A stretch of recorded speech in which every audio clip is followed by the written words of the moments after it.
From Hollywood, it's time now for Johnny Dollar. Ready with your call to Mr. Pearson in Hartford, Connecticut. Oh, thanks, operator. Hold on, please. Go ahead. Hello? Hello, Johnny? Yeah, I got your wire. Hold up payment on the Abbott claim? that's right. Anything wrong? I haven't talked to Abbott yet. The people I have talked to are all wrong. The veterinarian who handled a horse, a secretary in Abbott's office, and an office manager he fired. There's something cockeyed around here. Any ideas? Not yet. Okay. We'll hold up the claim on your say-so, and if there was anything wrong about that horse's death, you better find out about it. No.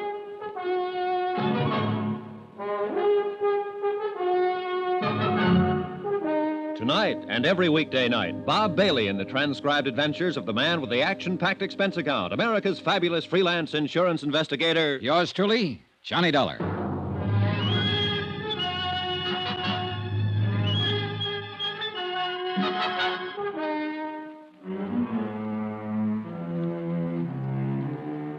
Expense account submitted by Special Investigator Johnny Dollar to the Universal Adjustment Bureau, Universal Building, Hartford, Connecticut. The following is an accounting of expenditures during my investigation of the Duke Red matter in San Pietro, California. Expense account item 3, 48 cents, postage. I sent a registered letter containing a copy of Dr. Gorey's injury report on the racehorse Duke Red to a veterinarian service in Cleveland, asking them to verify the extent of injuries to the animal. Item 4, 25 cents, toll call to the Abbott ranch outside of San Pietro. Whoever answered the phone told me that Mr. Abbott was busy somewhere in the grounds. I didn't bother to leave my name. Instead, I drove right on out. The Abbott breeding farm was complete with white fences, rolling green hills, bluegrass, and a stately old colonial residence set at the end of a long roadway among towering trees. From the porch of the house, I was able to see the stables and a trainer working with a horse out on the ranch track.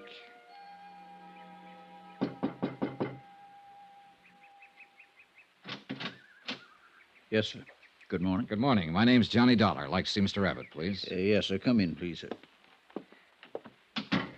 I'll try to find Mr. Dollar. You want to wait here, sir? Thank you. He left me standing in one of the biggest living rooms I'd ever seen in my life. I took a plant in front of the fireplace, lit up a cigarette, and began to look at the pictures and statues of racing horses lining the mantelpiece. Pretty soon, things started. A blonde girl in a yellow suit walked in, having an argument with a gray-haired man in jodhpurs. They didn't see me as they entered, or they just didn't pay any attention to me. You aren't old Pardon? enough, strong enough, or have brains enough to live as you please. I forbid you to... I know what you're going to say. That stuff about how you forbid it and it can't go on. Well, let me tell you, it can go on just as long as I want it to go on, and I don't care what you do. Now, you listen to me, young lady. As long as you're in this house and under this roof, you will conduct yourself according to the way I dictate. Dictate? Yes. Who are you, Hitler or somebody? Don't, whatever you do, interfere with me again. Ever. Terry. I'm sick of it. Do you hear me? Sick of it. That was as much as I heard, but then it didn't last long. I saw them go out and walk around the garden once, shake fists at each other, finally part. He disappeared up a narrow stairway, and then, about a minute later... Wait a minute. Hello. Hello.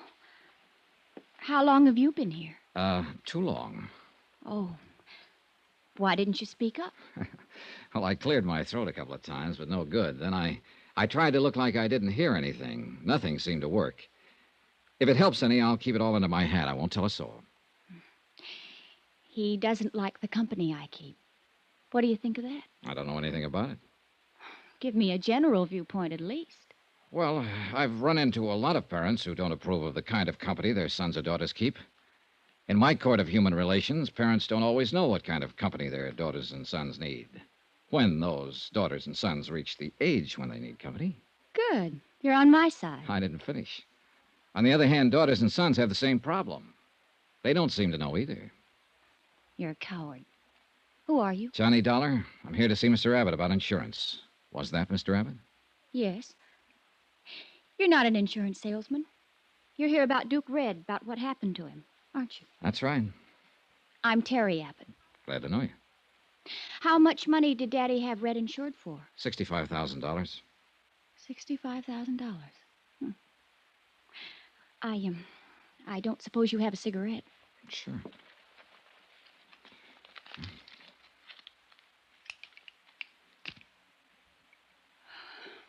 Thank you. Has the claim been paid yet? No, not yet. If Red had made the tracks this year, he would have doubled that. Tripled it, probably. There's not enough money in the world to replace that horse. He was a great running horse. I've heard that before. Dr. Gorey mentioned it. Look, I'm sorry all this happened. Dad shouldn't have shot Red. We understand he was injured beyond hope. That's a lie. That's a what? Dad shouldn't have shot him. He just shouldn't have done it. Red was the only horse in the whole stable's worth anything. The only thing around here worth anything. Wasn't the horse injured? Injured? Oh, that's what you'll hear. They'll all tell you that. But I can tell you something else. Terry, what are you talking about anyhow? He's an insurance man, Dad, and I can tell him the whole thing, and I will. Go to your room, Terry. It was a terrible thing to do, shooting Red. It was just like murder, and you know Be it. quiet and go to your room. It was murder. Murder. Murder. Stop it! Now go to your room. Thank you for the cigarette, Mr. Dollar.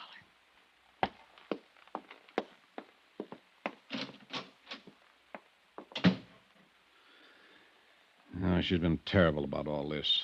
Very upset. Any time I've had to destroy an animal around here, she gets like that. Been that way ever since she was a little girl. I see. I knew I'd have to put up with her acting like this, but I'm reluctant to apologize to you for her actions or for mine. Jim Gorey told me you were in to see him yesterday afternoon. I wish Dr. Gorey hadn't told you that. I intended to tell you myself, Mr. Abbott. If I've offended you, I'm sorry for it. Makes me look I'm doing something shady. You could have come right to me instead of going to Dr. Gorey. I tried to. You were out. Then you could have waited till I came in. If this is the way that insurance company operates, I might have to find a different one. Look, Mr. Abbott, there's quite a bit of money at stake here. We have to go to everybody during an investigation. Dr. Gorey ordered the horse destroyed. It seemed very reasonable to go to him and ask why he took that action. We want to know all the circumstances. If you talk to Gorey, you know them.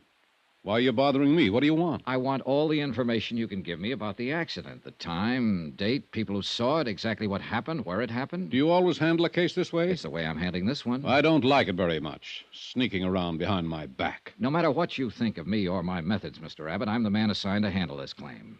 My report has to be completed before the matter can be settled. They don't know what they're doing, sending a man like you out here. You filed a claim. What did you expect? A little decency and respect and courtesy. That's what I expected. That fool Monroe filed the claim. I understand he had power of attorney as your office manager to do that. Well, he did it too soon. I would have waited until things calmed down around here a bit. What do you mean? Well, you saw how my daughter acts. Losing a fine racing animal like Red can have a bad moral effect on the entire ranch. That's what I mean. Monroe didn't use his head. So you fired him? Well, that's one of the reasons, yes. Another reason is I don't like him. Never did like him. But what business is that of yours? Are you here to accuse me of something?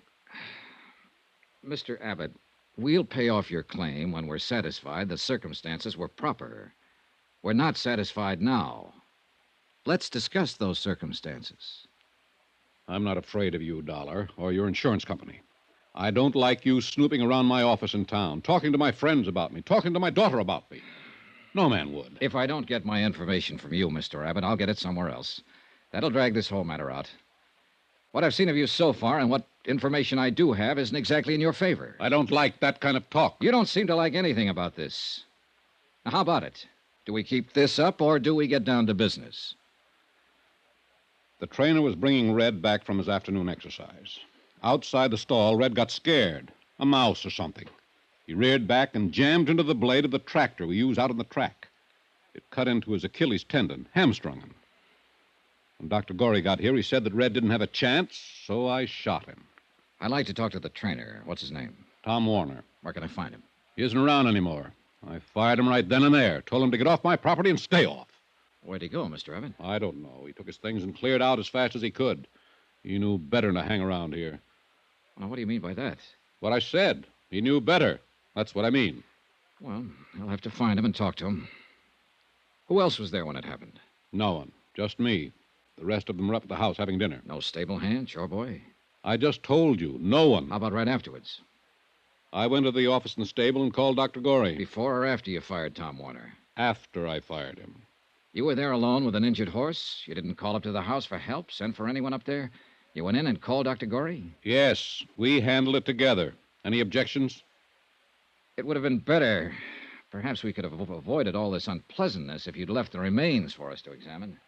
Dollar.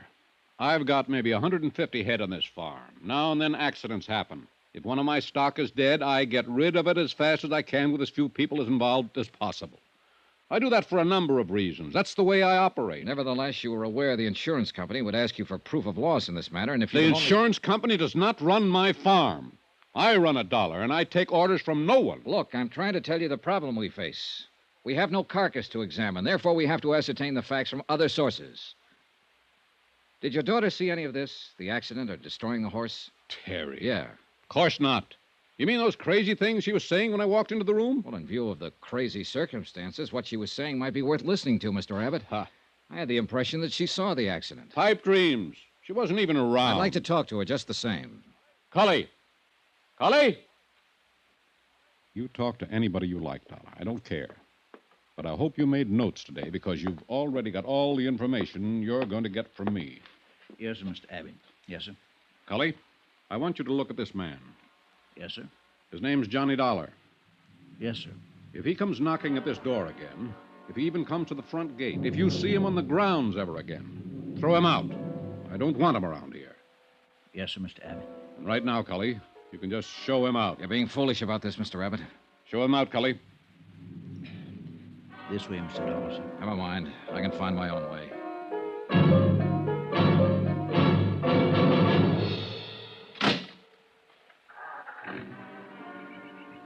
Mr. Dollar, sir. Mr. Dollar. Huh? Just a minute, sir, if you please, sir. Sorry about that in there, sir. I don't believe Mr. Abbott really meant it. Sounded that way to me, Cully. I know how it sounds. He's just, well, not himself. You understand, sir. Not quite, no. Losing the horse and all. Sounds to me more like he's losing his mind. Does it, sir? Huh? Do you think Mr. Abbott's losing his mind? Do you? Yes, sir. Yes, sir, sometimes I do.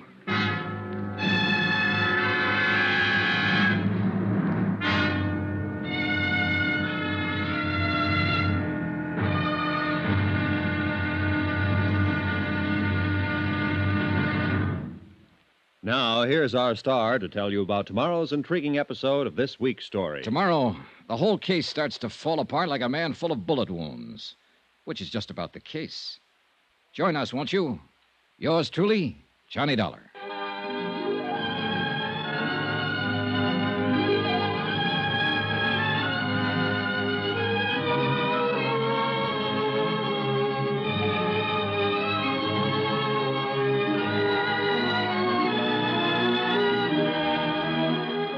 Yours truly, Johnny Dollar, starring Bob Bailey, is transcribed in Hollywood. Written by John Dawson, it is produced and directed by Jack Johnstone. Be sure to join us tomorrow night, same time and station, for the next exciting episode of Yours truly, Johnny Dollar. Roy Rowan speaking.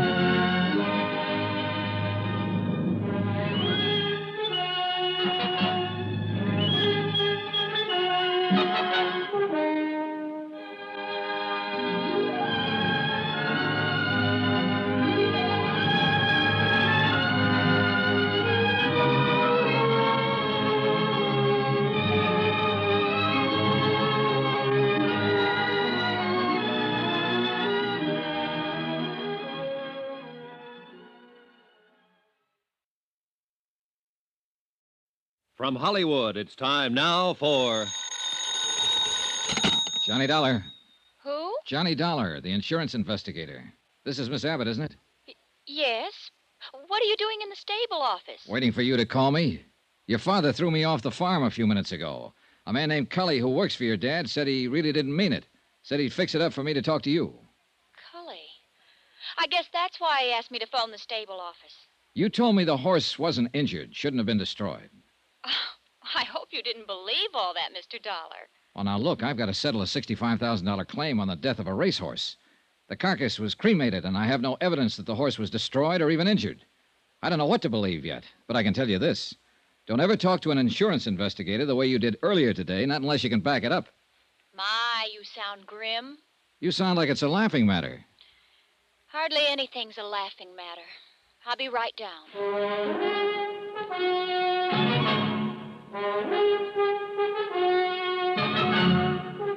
Tonight and every weekday night, Bob Bailey in the transcribed adventures of the man with the action-packed expense account, America's fabulous freelance insurance investigator. Yours truly, Johnny Dollar.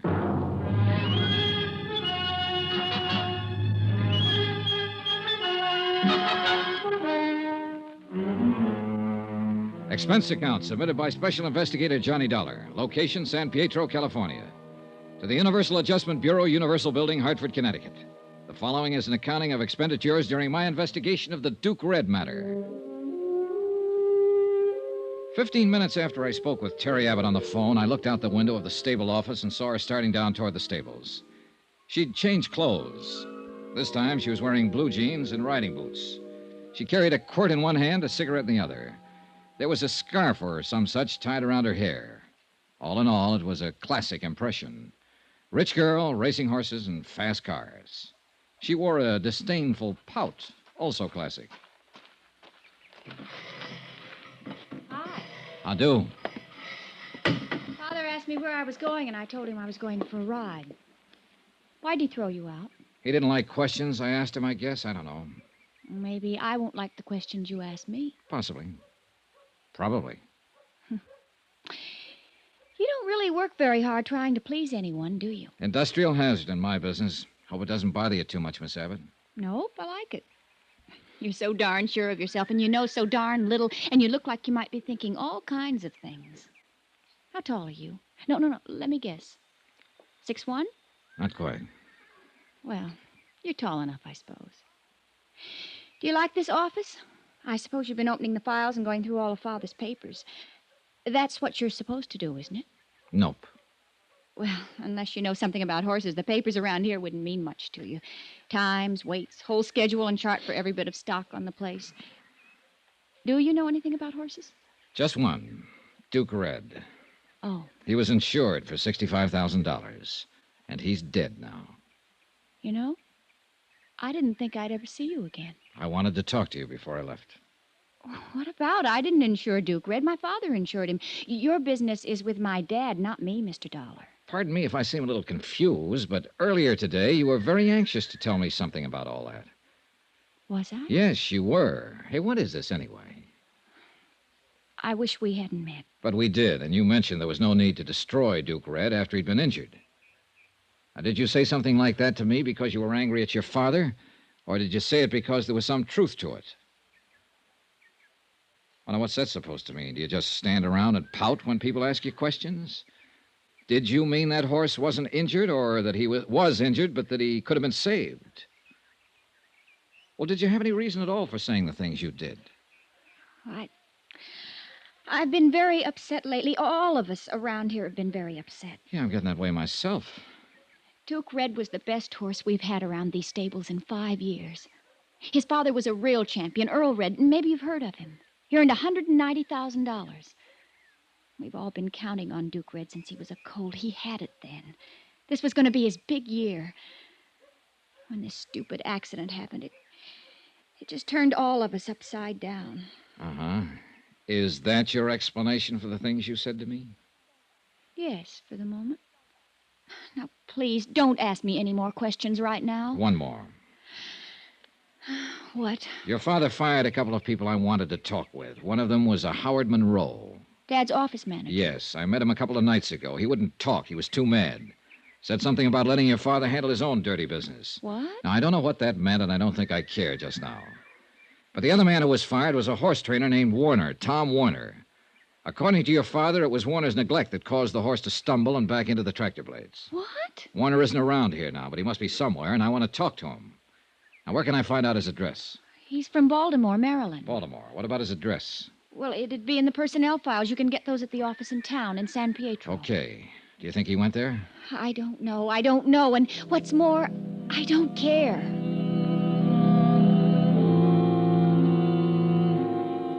The Abbotts, father and daughter, were turning out to be a real peachy pair to deal with.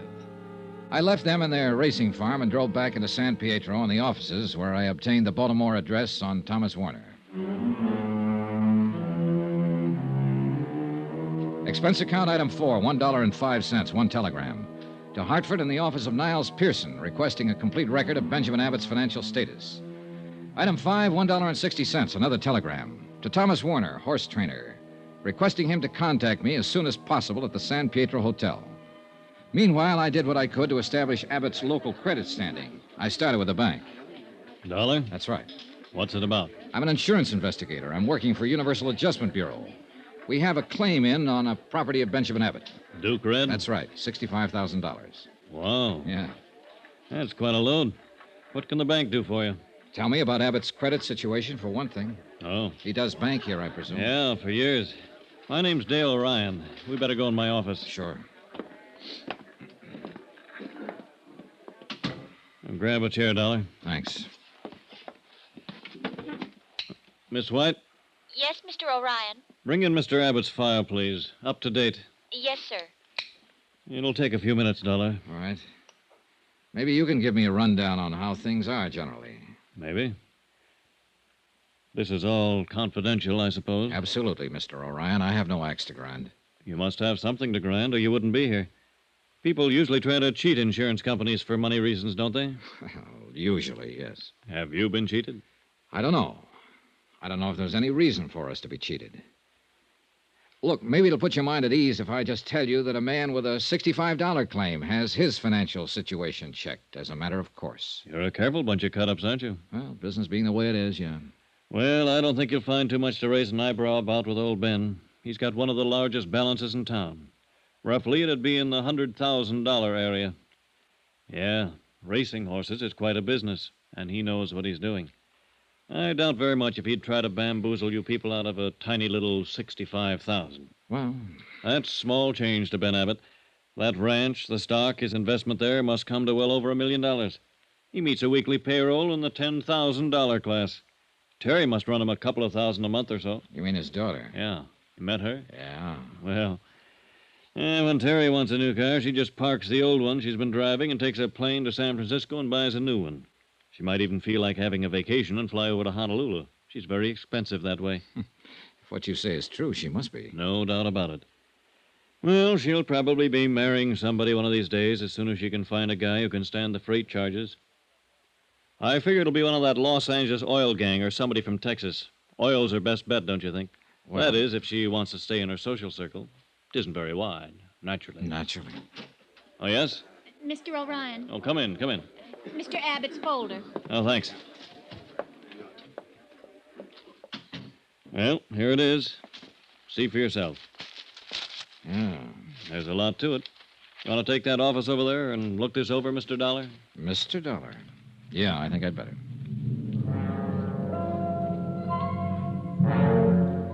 I spent the rest of the afternoon going over Benjamin Abbott's local bank standing. It confirmed in detail what Mr. O'Ryan had said in general. His assets were many, his cash on hand plentiful. Also, and this has a bearing, the activities of his daughter Terry were indicated in some of the expenditures. There was only one item I had to question O'Ryan about when I'd finished looking it all over. Yes, Dollar? I noticed a check was drawn 5 days ago payable to Howard T. Monroe, $5,500. Yes? It's marked bonus. Monroe handled business affairs for Abbott a year or two, and Monroe left a few days ago. Probably severance and things like that. Yeah. Anything wrong? I don't know. For all I can gather, they didn't part company under the best of terms. As a matter of fact, they had kind of a row. It seems strange he'd pay Monroe a balance after he kicked him out. He's a strange guy. Check cleared all right. No question on it. Oh, yeah, I noticed. Something else, then. Hmm? Monroe was fired last Tuesday. Monday, a man named Thomas Warner was fired, too. Tom Warner, the trainer? Yeah. Abbott told me Warner was responsible for the accident with Duke Red. Funny. What? Well, according to these books, Abbott should still owe Thomas Warner a month's salary, $700. Well, let me see. Yes. No bonus, no salary, no severance. Seems to me Tom Warner's got a kick coming. Why doesn't he kick, Mr. Orion? I don't know. I would. Most anybody would. I rechecked Abbott's local office in San Pietro and learned that Warner had not left any kind of forwarding address. As a matter of fact, he told no one he was leaving. Expense account item 6, $1.98, dinner, alone, in the dining room adjacent to the lobby of the San Pietro Hotel. I wasn't enjoying my chef's special with a limp green salad when the clerk came in. Mr. Dollar. Hmm? I thought you might be in here. A long-distance call for you, Baltimore, Maryland. Oh, yeah, fine. Where can I take you? Use the lobby phone, Mr. Dollar. I'll plug you in from the switchboard. Yeah, go ahead. They're on the line now. Good, thanks. Thanks very much. Hello? Hello? Hello. Is this Johnny Dollar, the man who sent the telegram? Yes, who's this? This is Thomas Warner's father. The wire I opened it said it was important for Thomas to get in touch with you. I thought I'd better call and tell you where you could reach him, Mr. Dollar. Well, that's very kind of you, sir. I come home from work. I think this is best. You call him in San Pietro. He worked near there for a man named Benjamin Abbott. Ben Abbott, training horses. You get in touch with Thomas. Oh, Mr. wait a Abbott. minute. I'm in San Pietro now, Mr. Warner. Your son left here 4 days ago. Didn't he come home? No. Are you sure Thomas is not at Mr. Benjamin Abbott's farm? Positive. Do you have any other ideas where he could be? No. Not sound like Thomas, though, Mr. Dollar. He would not go off away without letting his mother and me know. Are you sure? I am sure, certain. Thomas, my son, he always let my wife and I know where he is, so we don't worry. Something is wrong, Mr. Dollar? What? Is something wrong? Yeah. Maybe there is. Yeah. Plenty.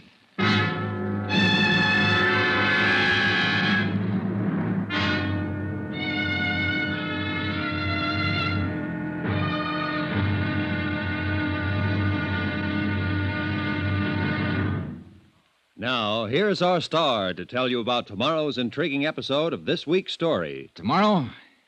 Well, sometimes a dead man can answer a lot of questions. Join us, won't you? Yours truly, Johnny Dollar.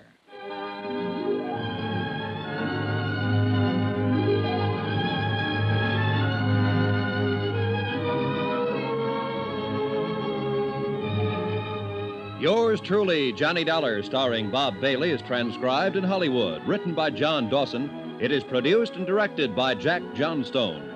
Be sure to join us tomorrow night, same time and station, for the next exciting episode of Yours truly, Johnny Dollar. Roy Rowan speaking.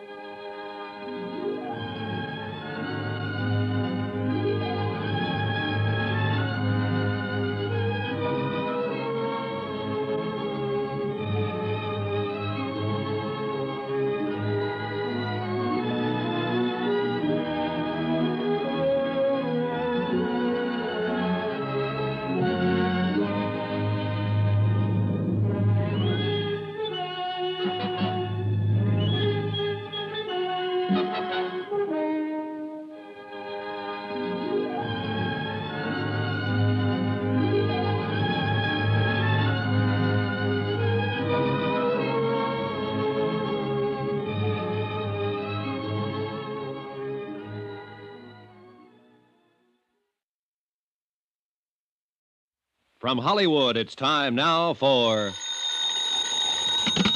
Johnny Dollar. You placed a call to the Universal Adjustment Bureau in Hartford, Connecticut? Yes, I did. We have Mr. Pearson on the line now. Go ahead, please. Thank you. Hello? Johnny? Niles. Ben Abbott's rating with Dun & Bradstreet is very good. He doesn't need any money. I still haven't determined if there was really an accident. Oh, and no one seems to know what happened to Thomas Warner. Who's that? The trainer who was supposed to be with the horse when Abbott destroyed it. One his father called me from Baltimore. He doesn't know where he is either. Is that so? Something just occurred to me, Niles. What? Abbott's claim was filed over a week ago, yet he hasn't threatened to sue us or go to the insurance commission. Why, No, and that's usually pretty standard procedure with a man like Abbott. It is, if he has a just claim.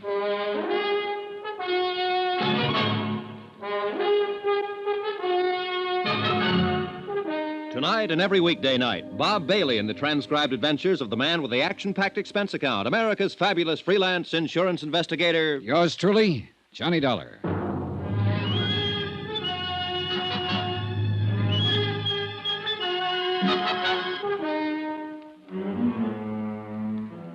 Expense account submitted by Special Investigator Johnny Dollar. Location, San Pietro, California. To the Universal Adjustment Bureau, Universal Building, Hartford, Connecticut. The following is an accounting of expenditures during my investigation of the Duke Red matter. I had a strong suspicion that the death of Duke Red, a racehorse, had not happened as reported. The one man who could possibly answer my questions was missing. He had left the Abbott Ranch in San Pietro without collecting a month's back pay and without telling anybody about his forwarding address.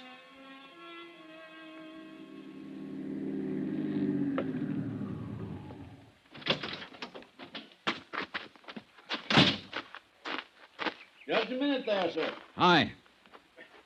Mr. Dollar. Hello, Kelly.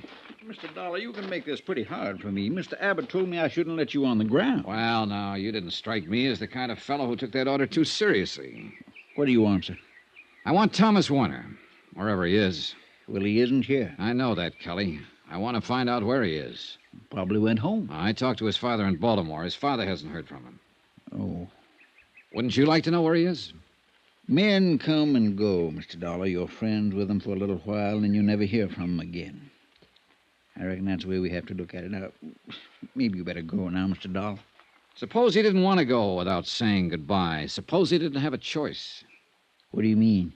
I mean, a man doesn't pass up a month's pay just to make a fancy exit.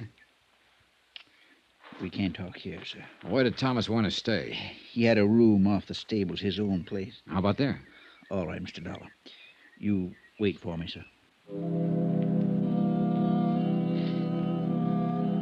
I walked on down to the stables again and found the little apartment Thomas Warner had used for living quarters. The door was locked, and I waited outside, looking over the workout tracks and the acres of rolling green turf that made Abbott Farms. A little while, Cully appeared. I shouldn't be doing this, Mr. Dollar. Mr. Abbott would skin me alive if he knew I was having any truck with you after that big row you had with him yesterday. Well, I'm not about to tell Mr. Abbott, Kelly. I appreciate your help. This is where Mr. Warner stayed all the time he worked for Mr. Abbott. Uh-huh. You can see for yourself. It's all cleaned out, not a stitch left. Yeah. Did you happen to see Warner leave here that night? Right after the accident, he was gone. Mr. Abbott came up to the house about 9 o'clock. He told us all that Duke Red had been hurt, he had to shoot him, and that he had taken care of the rest. You mean destroying the carcass? Yes, sir. That's a pretty big job for one man. Well, I believe Dr. Gorey helped him with it, sir. He was with Mr. Abbott. Oh.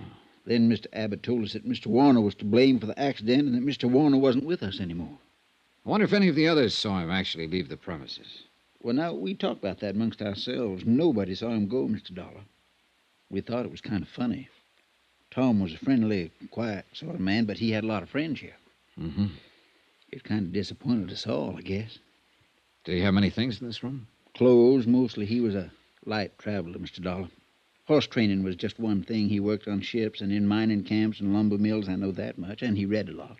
Always seemed to be studying, finding himself. Did he have a temper? No, sir. No, sir. That's one thing Mr. Tom didn't have. Good horse trainer can't afford to have a temper. Even Mr. Abbott he could handle. All except that night, I guess.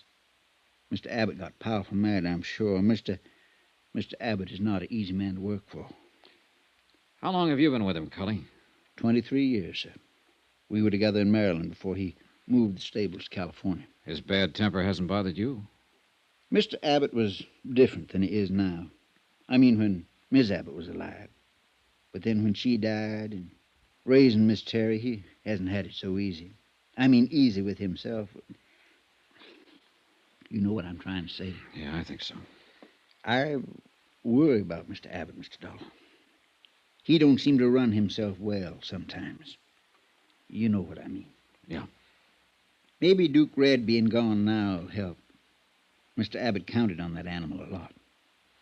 Counting on a racehorse is not just being anxious overnight or for a week, but being anxious for years, from the time they're colts to when they first step out. Now, he don't have that worry at all. Maybe it'll do him some good. What about his other horses? Them? Well, none of them like Duke Red. Not the same at all. They'll race and make money, but nothing like Duke Red. Yeah.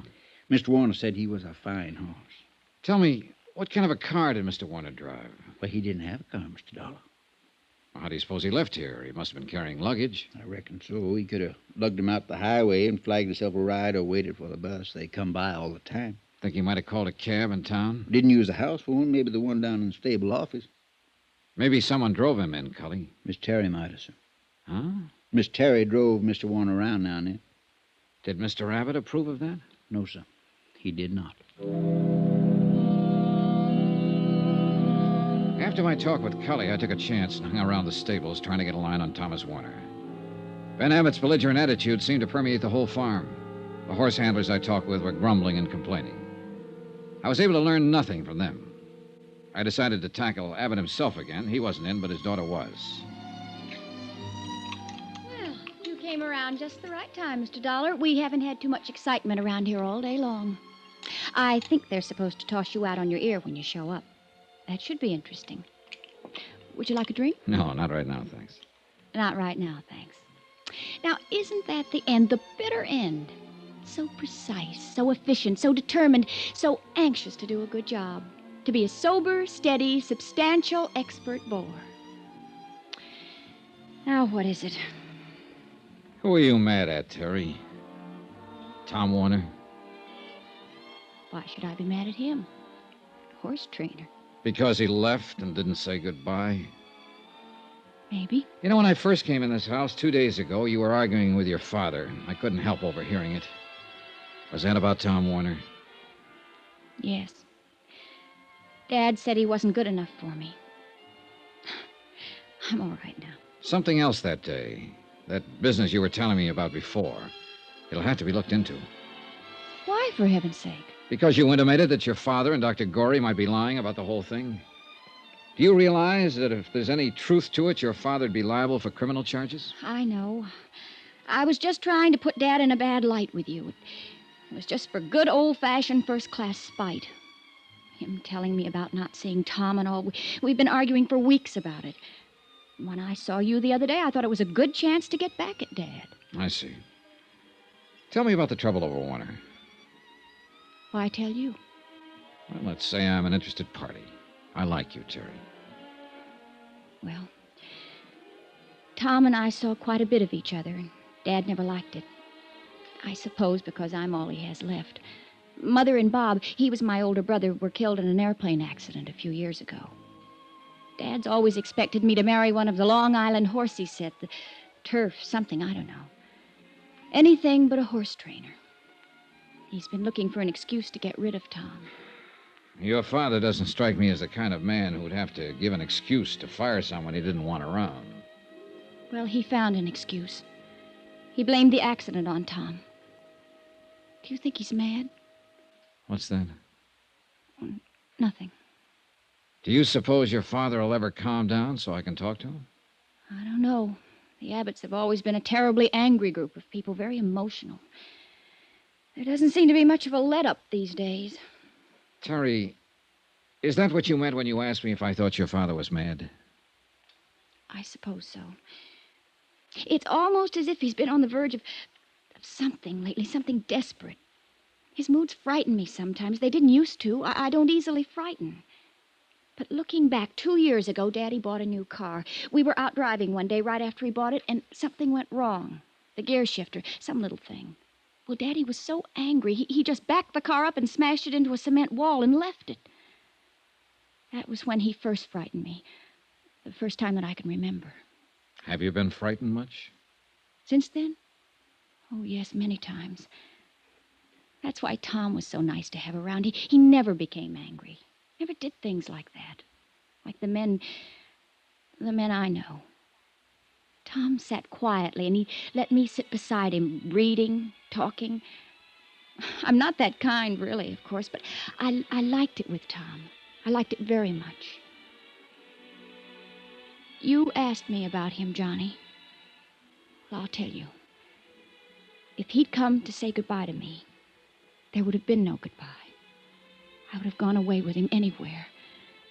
I was in love with him from the first day he came to work here. I still am. I always will be. Well, that's all there is to tell. Did he know this, Terry? Yes. And he knew I meant it.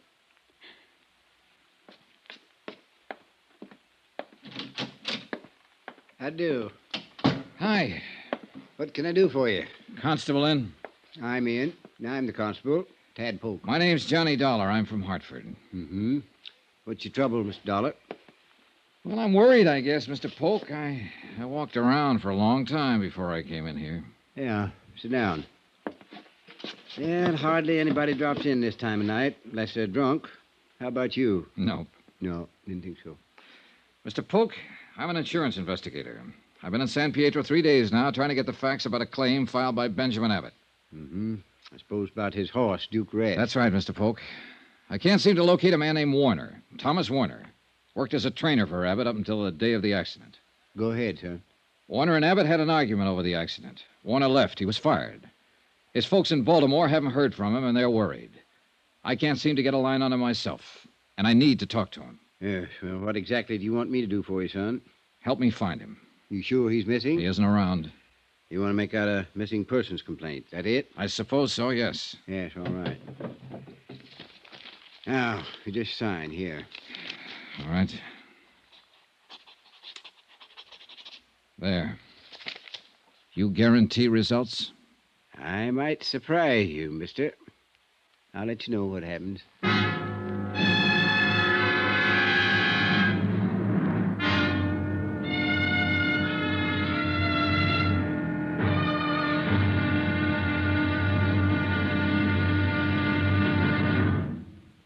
Now, here's our star to tell you about the final intriguing episode of this week's story. Tomorrow, well, it all hinges on a decent man who knows he's loved and never said goodbye. Join us, won't you? Yours truly, Johnny Dollar.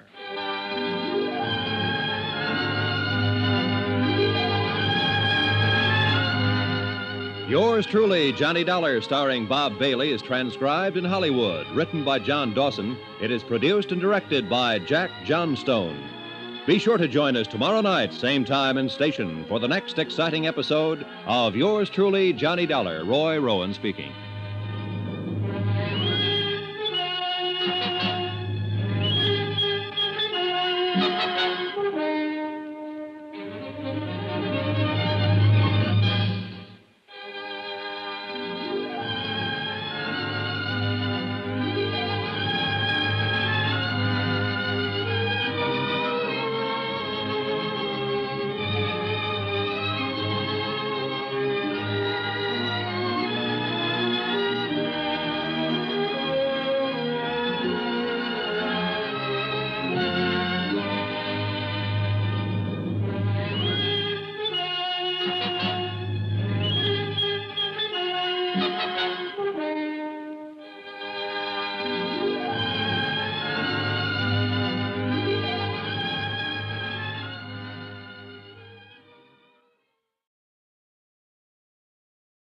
From Hollywood, it's time now for...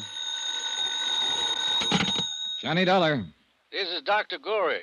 You left word for me to call? Yes. Wonder if I could see you sometime today, Doctor. What about? About the Abbott matter. No. I'm kind of busy today. I talked to you once, Mr. Dollar. What else can I say to you? That's up to you, Doctor. Entirely up to you. I can tell you this. I have reason not to believe what you said before. Now, look here, young man. I have reason to believe that Duke Red wasn't destroyed exactly the way it was reported. I'm not going to listen to any tall tales about a horse. Then maybe you'll listen to one about a man. What? Thomas Warner, Duke Red's trainer, is missing. I've turned the matter over to the police. Oh. Yeah. How about it, Dr. Gorey? Do we talk? All right, Mr. Dollar.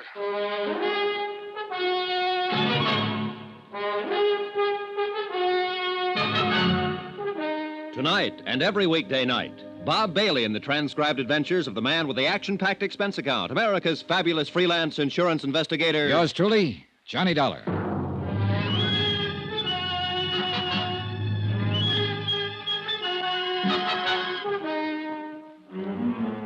Expense account submitted by Special Investigator Johnny Dollar. Location, San Pietro, California. To the Universal Adjustment Bureau, Universal Building, Hartford, Connecticut. The following is an accounting of expenditures during my investigation of the Duke Red matter. Expense account item 8, 90 cents. Breakfast for me and coffee for Constable Tad Polk, San Pietro Police Department. Yes, sir. I'm glad we could get together this morning, Miss Dollar. You know, I thought a long time about you reporting Tom Warner missing. Well, maybe I'm worried for nothing. But I do know I don't like the circumstances of his disappearance. You using me, Mr. Dollar?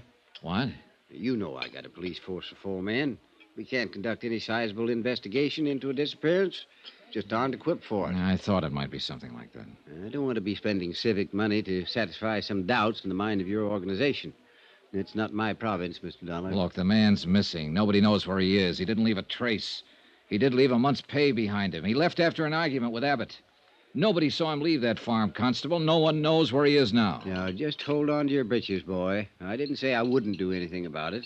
Huh? I'm going out and have a talk with Ben Abbott, Mr. Dollar. I've known him for a long time.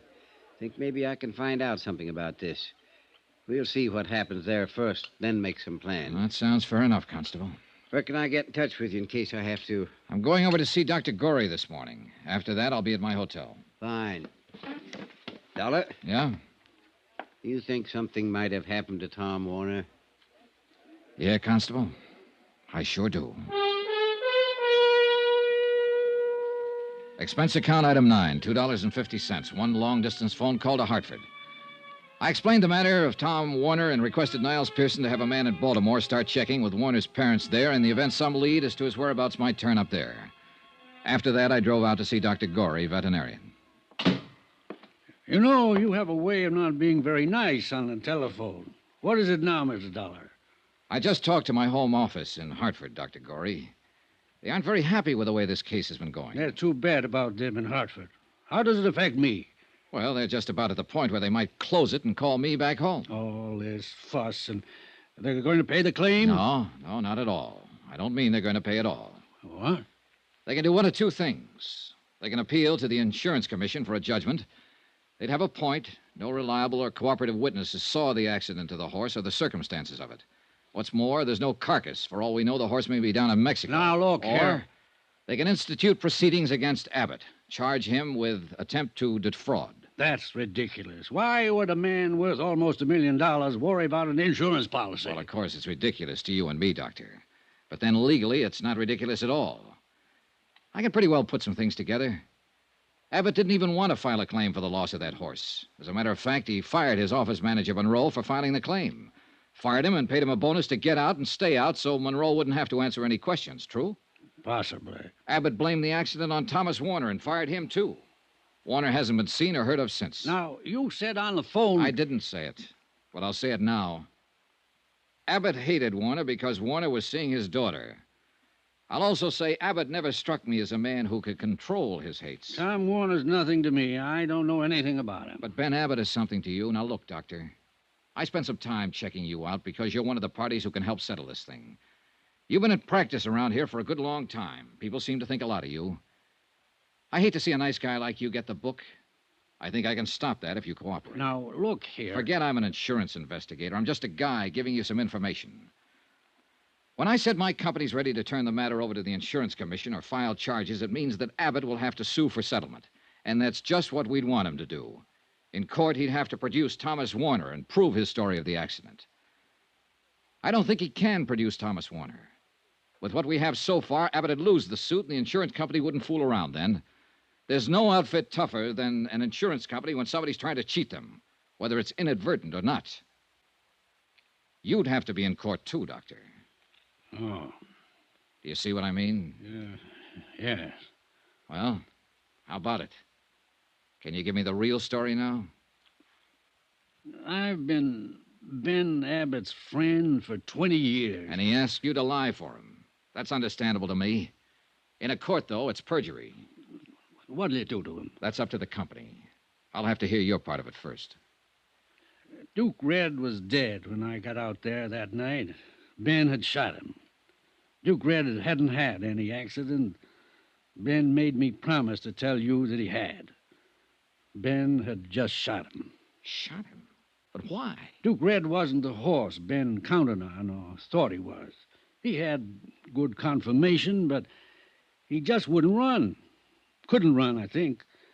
Ben got mad about that and shot him. And Tom Warner saw it happen, is that it? Yeah. Ben told me Warner saw him shoot the horse. He gave Warner some money and told him to go away. I don't know. Ben's losing his mind, I think. I've heard that about him before. From who? His daughter. Terry. Yeah. Poor Terry. Yes, she'd have reason to say that. Huh? Now what? I'll have to talk to Abbott. Sure. One thing still worries me. What's that? I went over his bank record. He paid out money to Monroe, but he didn't pay out anything to Thomas Warner. He told me that he did. Okay, then.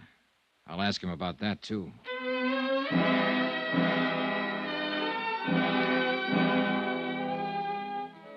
Expense account item 10, 35 cents.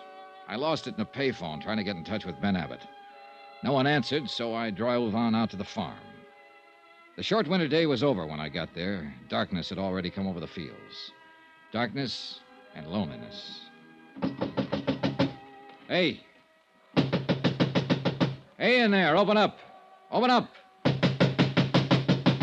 Open up, somebody. Open up.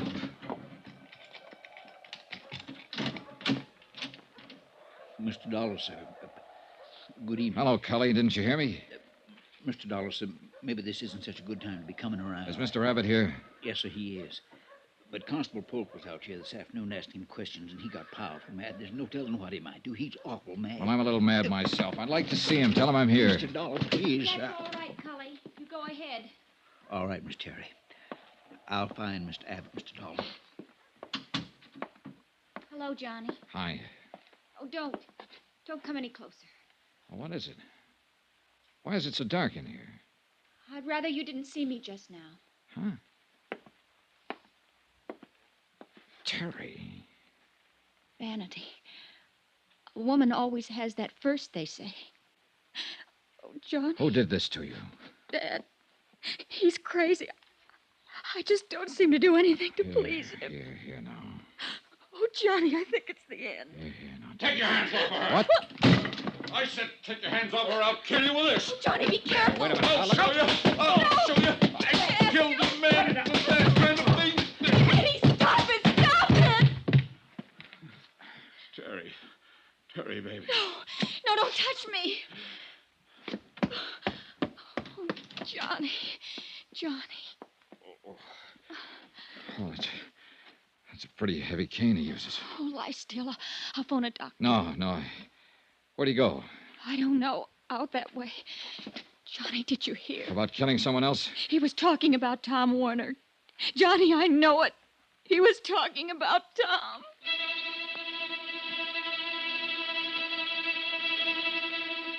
I placed a call to Constable Polk's office, told him what happened. He said he'd start right away. After that, I took a look around the grounds. All the cars were still in the garages. Then I heard some sort of disturbance down by the stables. Dollar! Don't come any closer. I've got a shotgun this time. I have a gun, too, Mr. Abbott. Go away from here. Get in your car and go away from here. The police will be here in a few minutes. Look, this won't do you any good. Abbott, did you hear me? It'll be better for you if you're in the house ready to make a statement for them when they come. I know that Dr. Corey lied for you, Abbott. I know that you killed that horse deliberately. Abbott! I told you to get away from here. You said you'd kill someone. You were talking about Tom Warner, weren't you? You killed him because of Terry. Last warning. Go away. I won't go away. But you'd better throw that gun away and come on out here. I'm not afraid of you, the whole bunch of you. You're just being foolish, Abbott. Like you were the day you smashed up a new car because some little thing on it didn't work. The way you killed that valuable horse because you didn't like his running. The way you killed Tom Warner without reason. You're smashing your whole life now this way. Put down that gun and come out. Abbott!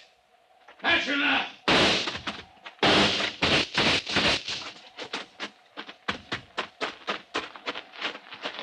Abbott. Abbott. Oh, you didn't have to do it this way, Abbott. Lie still. Warner's body. Under this floor. All his things with it. You know about Duke Red. I know. Don't try to talk. Warner tried to stop me from killing him. He said I was crazy, Dollar. Easy. I'm not crazy. Am I, Dollar? Don't move. Am I?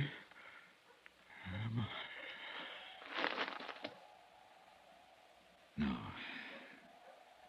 You're not crazy. Not anymore.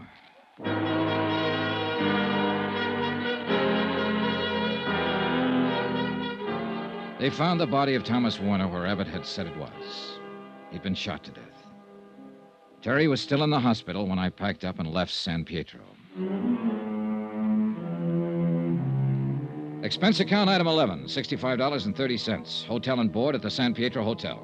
Item 12, $175, airfare and incidentals back to Hartford. Item 13, $43 even, miscellaneous. Expense account total, $802.65. No remarks. Yours truly, Johnny Dollar.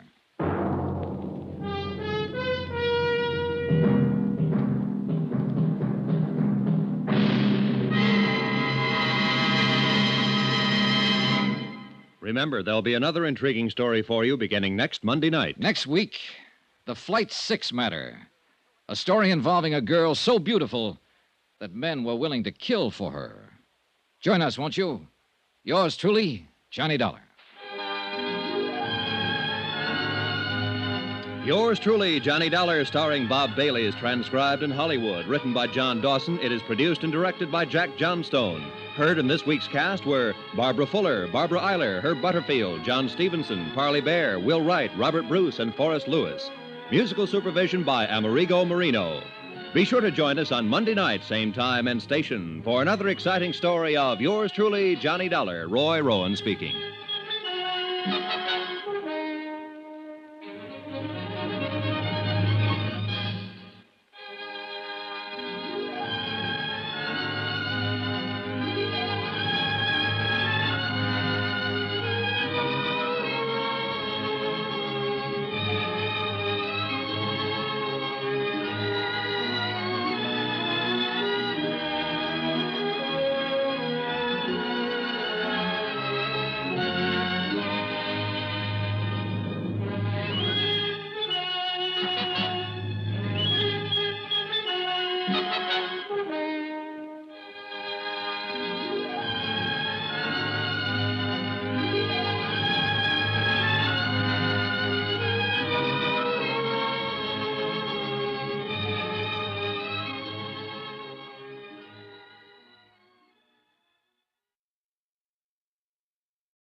From Hollywood, it's time now for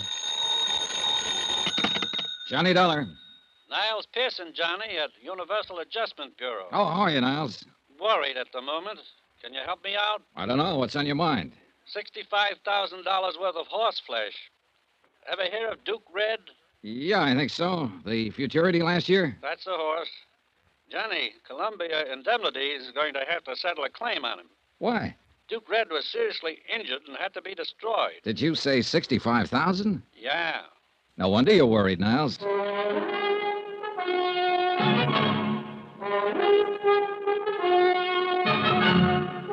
Tonight and every weekday night, Bob Bailey in the transcribed adventures of the man with the action-packed expense account, America's fabulous freelance insurance investigator. Yours truly, Johnny Dollar.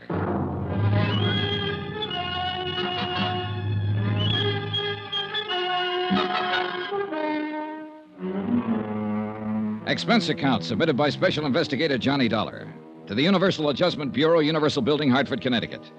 The following is an accounting of expenditures during my investigation of the Duke Red matter. Expense account item 1, $197.80. Airfare and incidentals getting me from Hartford to San Francisco and a town about 40 miles south of there called San Pietro.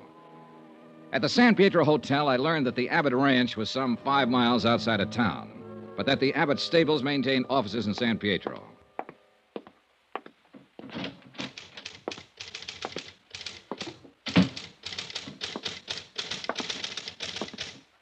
Hello. I'd like to get in touch with Mr. Abbott. My name's Johnny Dollar. Oh, Mr. Abbott's never here. He's mostly out at the ranch. You'll have to see him there. Oh. Well, is there any place in town I can rent a car? Not that I know of. Bus? Afraid not. What's your business with Mr. Abbott? Insurance. I'm here to adjust a claim of his. Oh, yes, Duke Red. Could I see Mr. Abbott's business manager? Mr. Monroe. Mr. Monroe isn't with Mr. Abbott's office any longer. Oh, now, that's funny. He was with Mr. Abbott's office 3 days ago when he notified us that a claim was being filed in this matter. I got it right here on paper. Oh. Well, you might as well know. Mr. Abbott and Mr. Monroe ended things. Mr. Abbott let him go. I see. Who's in charge now? No one at the moment. Maybe I can put you in touch with Mr. Abbott at the ranch. Good.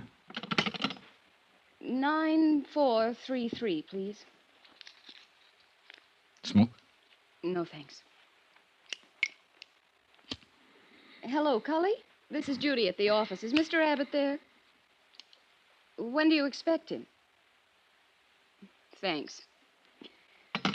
Out for the day, Mr. Dollar. I'm not doing very well, am I? I wish I could be more helpful. Well, maybe you can. This man, Monroe, if you could tell me where I can get in touch with him, I'd appreciate it. Didn't you understand? He doesn't work for Mr. Abbott any longer. Yeah, I know, but he did notify us about the claim. Evidently, he's aware of the circumstances in the matter, and that's what I'm here to talk about. I see. Well? Mr. Monroe isn't in San Pietro any longer. He moved out of town on Tuesday. But where? He didn't leave a forwarding address, Mr. Dollar. Where's the laundry going to send their bills? How about the finance company? He just left, and that's it. You want to know something? I don't get it. She dropped her eyes, mumbled something about having work to do, and we left it at that. I put it in the back of my mind and asked someone else about this Mr. Monroe. Then I got busy solving one of my immediate problems. Expense account item 2, $50. Deposit on a 1940 Terraplane station wagon I managed to rent from a man who ran a filling station. Our deal was $10 a day plus gas. Item 3, $5.08, a tank full of gas. The Terraplane bucked a little, but it got me outside of town about 4 miles to the office of a tall, lanky man who never took his hat off. Dr. James Gorey, veterinarian. All the way from Hartford, Connecticut, huh? Yes, that's right.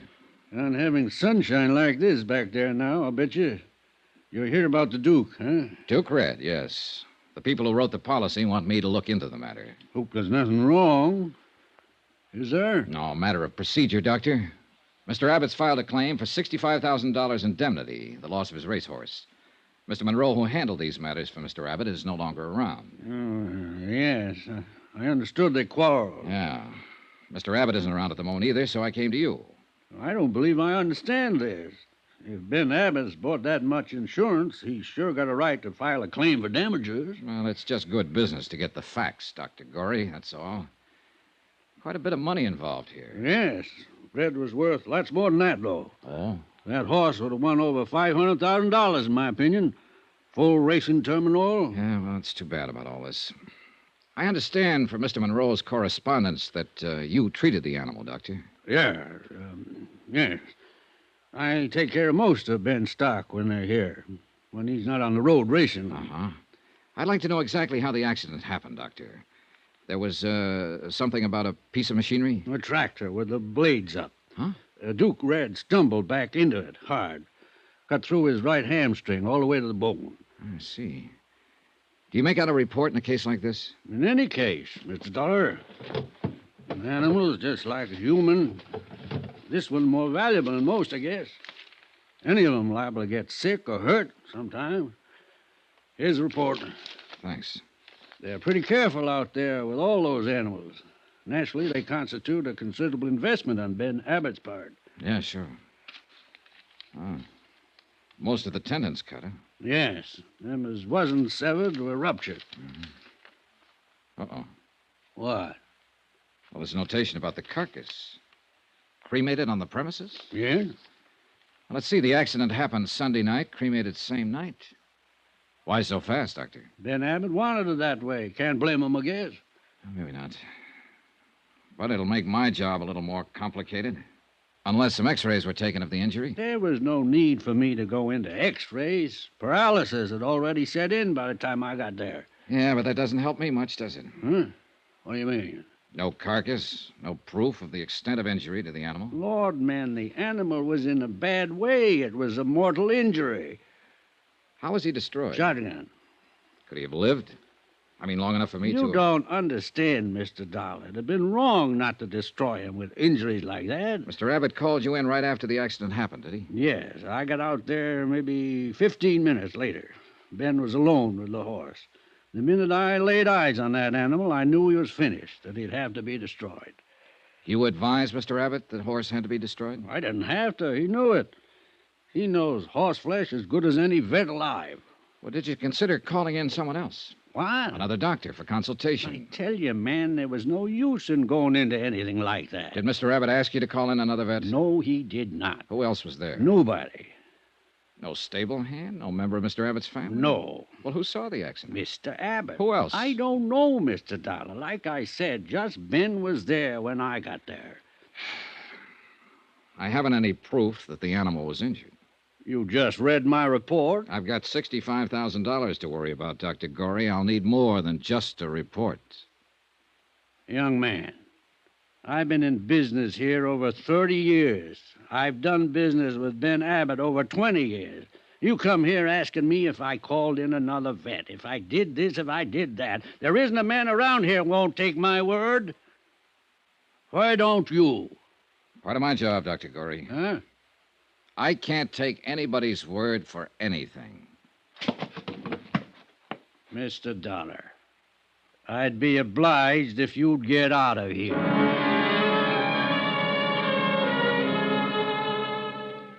I obliged, Dr. Gorey. I got out of there. Driving back to San Pietro on my terraplane, it struck me as odd that Gorey, certainly aware of the value of the injured horse, had not taken so much as a photograph to verify the story of the accident. For that reason, I decided to verify Dr. Gorey himself. Well, hello. Hi. How you doing? Oh, I don't know. Maybe you can help me. All right, try me. Well, this Dr. Gorey, is he new around here? You're joking. No, I'm not. He's a fixture. He's been in this part of the country 30 or 40 years. They say he's the best vet this side of Lexington, Kentucky. That takes in quite a bit of real estate. Is he loaded? I think he could retire and give advice over the phone. These horse racing people make new parents look like indifferent vegetables. They do? You don't know. A horse sneezes once and they're ready to call the Mayo brothers. Dr. Gorey's practically the whole Mayo Clinic in horsey circles. Say, how did you know about him? The insurance report. Of course. Well, I suppose you'd want to talk to him. Look, I'm driving out that way. I'd be glad to give you a lift. Oh, that's mine out there. That? Yeah, rented it from a filling station man down the street. Oh. Well, you just drive right on past the filling station for about 3 miles, and you'll see Dr. Gorey's place. Oh, thanks, but I've already been there. Huh? Yeah, just left him. Well, then why are you asking me about him? Heavens. Just asking. You're a funny one. Hey, what's your name? Judy Brown. About finished here for the day? As a matter of fact, yes. Well, Judy Brown, let's you and I go get something to eat and drink. How do you know I haven't got a husband? I don't. Have you? No. Well, how about it? Give me 5 minutes.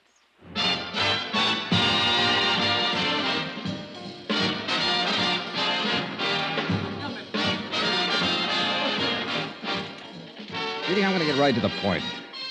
How long have you worked for Mr. Abbott? A year and a half. Why? You're from San Pietro? No, San Francisco. I answered an ad. I wanted to get out in the country for a while, away from the city life. Mm-hmm. All right. What happened between Monroe and Abbott? They had a quarrel. A loud quarrel. Mr. Abbott's very good with a quarrel. Oh, is he? Yes. You know, even I've wondered about that. What? Mr. Monroe quarreling with Mr. Abbott and then just leaving all of a sudden. Probably went to San Francisco. I don't know where else he... Oh, What's the matter, Judy? that looks like Mr. Monroe now. Monroe? Yes, end of the bar. I thought he was away. It's him, all right.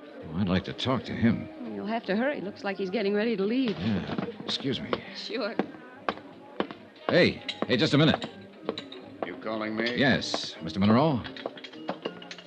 Yes? Johnny Dollar, Universal Adjustment Bureau. I'm in town about the claim on Duke Red.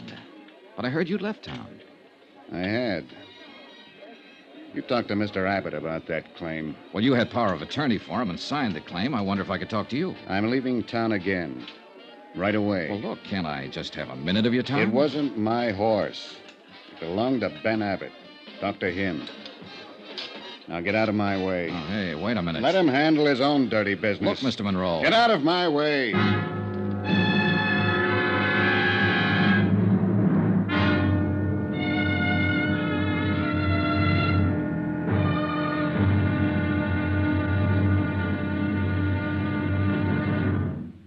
Now, here's our star to tell you about tomorrow's intriguing episode of this week's story. Tomorrow, there's proof that things are just about as wrong in this case and as dangerous as they can get.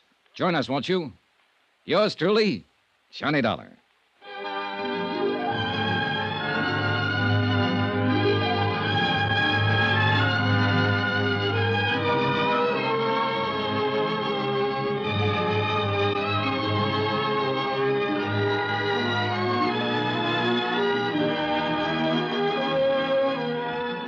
Yours truly, Johnny Dollar, starring Bob Bailey, is transcribed in Hollywood.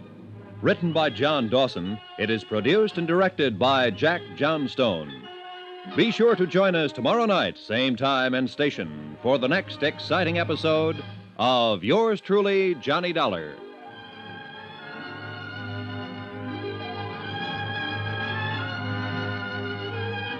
This is Roy Rowan speaking.